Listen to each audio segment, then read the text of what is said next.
Lately, I have been meditating a lot about the healing of the mind.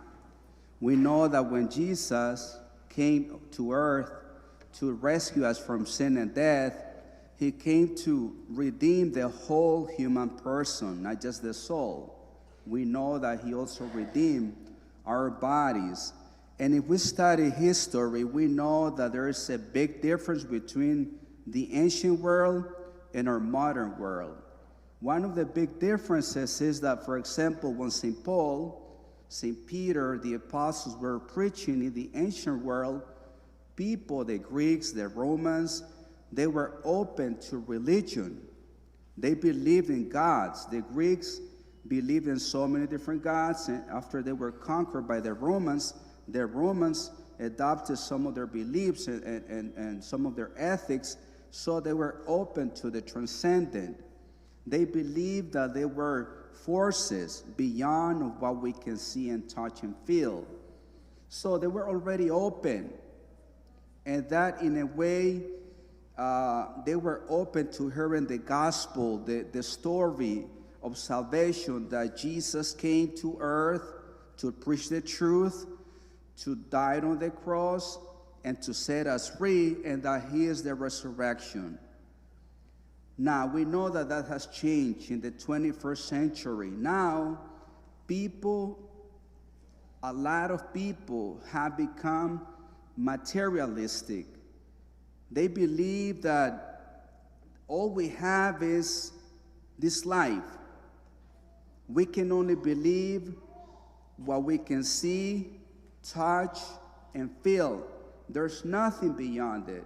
And so in order for us to proclaim the gospel, it is more challenging because, again, there are so many voices out there, and they are very loud.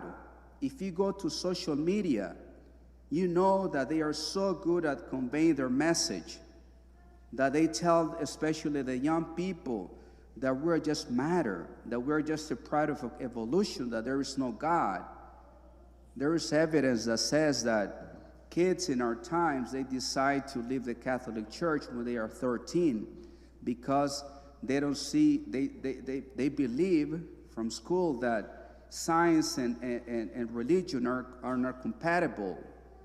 And we know that science can lead to the truth, can lead to the belief in God. And Jesus came to heal our minds. How does he heal our minds? With the truth. There's a lot of confusion. Sometimes when I'm on my treadmill, when I'm running, I watch videos just to have an idea of what's happening in our society. We know what's happening. We know, especially with millennials, the younger generations, how confused they are about the meaning of life, about life after death, and there's no meaning, there's no purpose.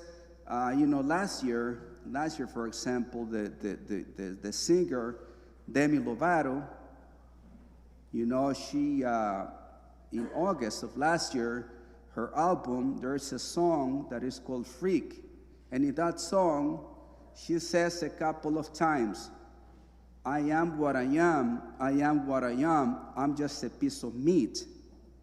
We know that we're not just a piece of meat. We know that we have a body, we have a soul, we have a spirit. We know that we were created by God.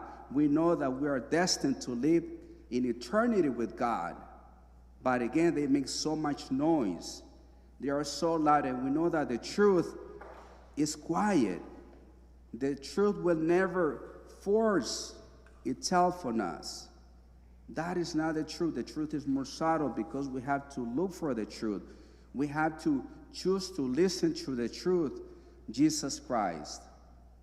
If you go online, a lot of people that claim to be, that they want to create a social movement for change, they will say that a cow has rights, but they fail to acknowledge that life in the womb, a baby in the womb has a right to live. That is the kind of confusion that we are dealing with. And Jesus came to set us free from the darkness, because with his word, he heals our minds. So we have to choose what narrative we choose to pay attention to. There is one that says, oh, we're just matter, there's nothing else after death. And there is the Christian narrative, which says that we came from God. Our goal in life is to get to know God, to love him, to serve him, and to spend eternity with him. And again, we choose which narrative we want to listen to. We know that there is a battle of the mind. So we have to be careful with what we listen to, what we read, the kind of people that we surround ourselves with, because they have influence on the way we think, our belief system, and how we behave. So we have to have discernment.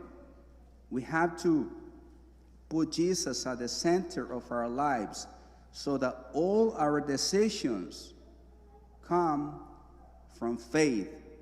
Everything that we do in this life, we have to see all the suffering, everything that we go through in life, we have to see this from the lens of faith. We know that our destiny, our final destination is to be with God in eternity. But there is a battle, and we have to fight the good fight. And we have to be willing to make sacrifices and to choose to live in the truth, who is Jesus Christ. Because the word of Jesus has power to raise us back to life.